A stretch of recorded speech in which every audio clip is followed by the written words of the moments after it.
TV4 Kannada ನಾನು Sony.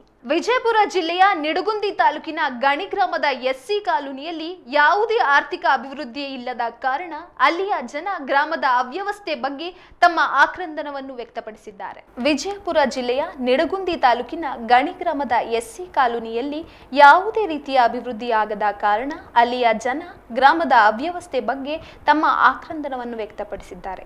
ಇಲ್ಲಿ ಚರಂಡಿ, ಬಾತ್ರೂಮ್ ಅಥವಾ ಕುಡಿಯುವ ನೀರು ಯಾವುದಕ್ಕೂ ಕೂಡ ವ್ಯವಸ್ಥೆ ಇಲ್ಲ ಎಂದು ತಮ್ಮ ಕಷ್ಟವನ್ನು TV4 ಕನ್ನಡ ಚಾನೆಲ್ನಲ್ಲಿ ಹೇಳಿಕೊಂಡಿದ್ದಾರೆ. ನಮಗೆ ಸೌಜನ್ಯ ಇಲ್ರಿ, ಸಂಡಸ್ಕರ್ ಬಾತ್ರೂಮ್ ಇಲ್ಲ, ಏನಿಲ್ಲ, ನೀರಿನ ವ್ಯವಸ್ಥೆ ಇಲ್ಲ, ಏನಿಲ್ಲ. ಇಲ್ಲಿ ಯಾವುದು ಏನು ಚರಂಡಿ ಇಲ್ಲ, ಲಾಟಿನ್ ಕಂಬಿಲ್ಲ, ಏನು ಯಾವುದು ವ್ಯವಸ್ಥೆ ಇಲ್ಲ. ಪಿಡೋ ಹೇಳಿದ್ರೆ ಒಟ್ಟ ಕೇಳ್ತಾ ಇಲ್ಲ.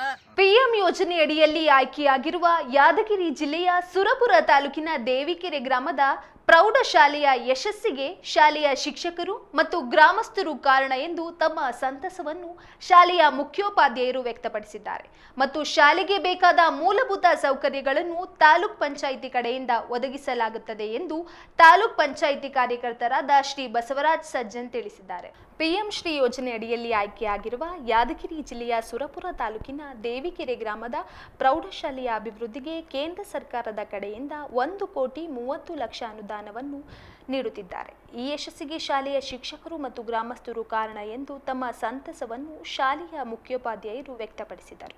ಮತ್ತು ಶಾಲೆಗೆ ಬೇಕಾದ ಮೂಲಭೂತ ಸೌಕರ್ಯಗಳನ್ನು ತಾಲೂಕ್ ಪಂಚಾಯಿತಿ ಕಡೆಯಿಂದ ಒದಗಿಸಲಾಗುತ್ತದೆ ಎಂದು ಹೇಳಿದ್ದು ತಾಲೂಕ್ ಪಂಚಾಯಿತಿ ಕಾರ್ಯಕರ್ತರಾದ ಶ್ರೀ ಬಸವರಾಜ್ ಸಜ್ಜನ್ ತಿಳಿಸಿದರು.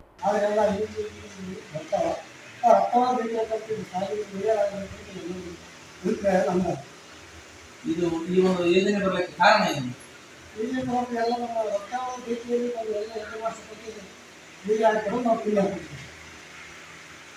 ಅಂದ್ರೆ ಮಾನ್ಯ SDMC ಅಧ್ಯಕ್ಷರ ಮಾಹಿತಿ ಪ್ರಕಾರ ಇಲ್ಲಿ ಇರ್ತಕ್ಕಂಥ ಶಿಕ್ಷಕರ ಒಂದು ಒಗ್ಗಟ್ಟು ಹಾಗೂ ಅವರ ಒಂದು ಪ್ರತಿಫಲ, ಅವರ ಶ್ರಮದಿಂದ ಈ ಒಂದು ದೊಡ್ಡ ಯೋಜನೆ ನಮ್ಮ ಗ್ರಾಮಕ್ಕೆ ಲಭಿಸಿದೆ ಅಂತ ತಮ್ಮ ಮನದಾರದ ಮಾತುಗಳನ್ನು ಹಂಚಿಕೊಂಡಿದ್ದಾರೆ. ಅವಶ್ಯವಾಗಿ ಈಗಾಗಲೇ ನಾವು 9 ಗ್ರಾಮ ಪಂಚಾಯತಿಯಲ್ಲಿ ಈ ಒಂದು ಗ್ರಾಮ ಪಂಚಾಯತ್ ವ್ಯಾಪ್ತಿಯಲ್ಲಿರ್ತಕ್ಕಂಥ ರತ್ತಾಳ ಗ್ರಾಮ ಇರ್ಬೋದು, ಒಂದು 2 ಗ್ರಾಮಗಳು ಬರ್ತವೆ. 2 ಗ್ರಾಮದಲ್ಲಿರ್ತಕ್ಕಂಥ ಎಲ್ಲ ಶಾಲೆಗಳನ್ನು ಆಯ್ಕೆ ಮಾಡಿಕೊಂಡು ಸಮಗ್ರ ಅಭಿವೃದ್ಧಿ ಮಾಡ್ತಾ ಇದ್ದೀವಿ. ಅದ್ರ ಜೊತೆಯಲ್ಲಿ ಈಗಾಗಲೇ ತಾವು ಹೇಳಿದಾಗೆ ದಾನಿಗಳನ್ನು 1 ಎಕರೆ ಹೊಲ ಕೊಡಲಿಕ್ಕೆ ಬಂದಿರ್ತಕ್ಕಂಥದ್ದು ಅತ್ಯಂತ ಒಂದು ಹರ್ಷದ ವಿಷಯ. ಆ 1 ಎಕರೆ ಜಾಗದಲ್ಲಿ ಒಂದೇನು ಅದು ಅದ್ರ ಬಗ್ಗೆ ನಾನು ಇನ್ನೂ ನೋಡಿಲ್ಲ ಆ ಜಾಗನ.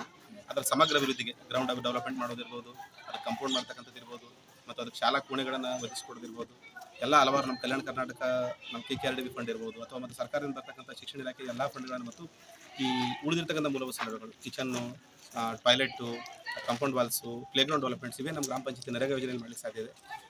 ಯಾವ್ಯಾವ ಕಾಮಗಾರಿಗಳನ್ನು ಯಾವ್ಯಾವ ಯೋಜನೆಯಲ್ಲಿ ಮಾಡಲಿಕ್ಕೆ ಸಾಧ್ಯ ಇದೆ ಎಲ್ಲವನ್ನು ಒಗ್ಗೂಡಿಸಿ ಒಂದು ಸಮಗ್ರವಾಗಿರ್ತಕ್ಕಂಥ ಅಭಿವೃದ್ಧಿ ಮಾಡಲಿಕ್ಕೆ ಏನು ಬೇಕು ಆ ಎಲ್ಲ ಕ್ರಮಗಳನ್ನು ನಾವು ಕೈಗೊಳ್ಳುತ್ತೇವೆ. ಆಲ್ದೂರು ವ್ಯಾಪ್ತಿಯ ಅಪ್ರಾಪ್ತ ಬಾಲಕಿ ಮೇಲೆ ನಿರಂತರ ಅತ್ಯಾಚಾರ.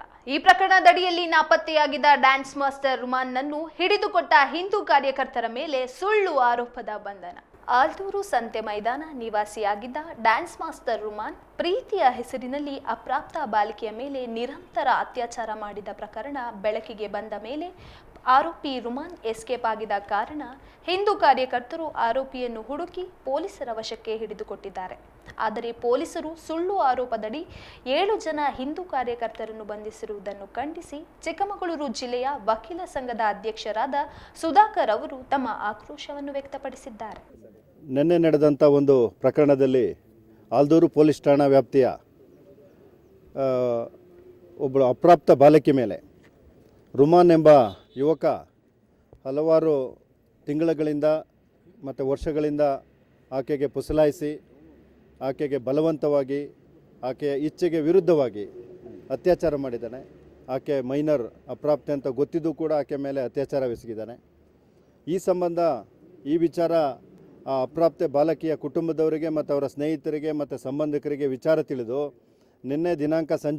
ನಿನ್ನೆ ಆಲ್ದೂರು ಠಾಣೆಗೆ ಕುಟುಂಬಸ್ಥರು ಮತ್ತು ಸ್ನೇಹಿತರು ಸಂಬಂಧಿಕರೆಲ್ಲ ಆಲ್ದೂರು ಠಾಣೆಗೆ ದೂರು ಕೊಡಕ್ಕೆ ಹೋದಂಥ ಸಂದರ್ಭದಲ್ಲಿ ಆಲ್ದೂರು ಪೊಲೀಸರು ಏನು ಈ ಆರೋಪಿಯನ್ನು ಪತ್ತೆ ಹಚ್ಚಿ ಈ ಪ್ರಕರಣವನ್ನು ಪತ್ತೆ ಹಚ್ಚಿ ಆ ಆರೋಪಿಯನ್ನು ಠಾಣೆಗೆ ಹಾಜರುಪಡಿಸಿ ಸಾಹಸ ಮಾಡಿದಂಥ ನಮ್ಮ ಸಂಘಟನೆ ಯುವಕರ ಮೇಲೇ ಆಲ್ದೂರು ಪೊಲೀಸರು ಕೊಲೆ ಯತ್ನ ಪ್ರಕರಣವನ್ನು ದಾಖಲಿಸಿ ಅವ್ರನ್ನ ಇವತ್ತು ನ್ಯಾಯಾಲಯಕ್ಕೆ ಹಾಜರುಪಡಿಸಿದ್ದಾರೆ.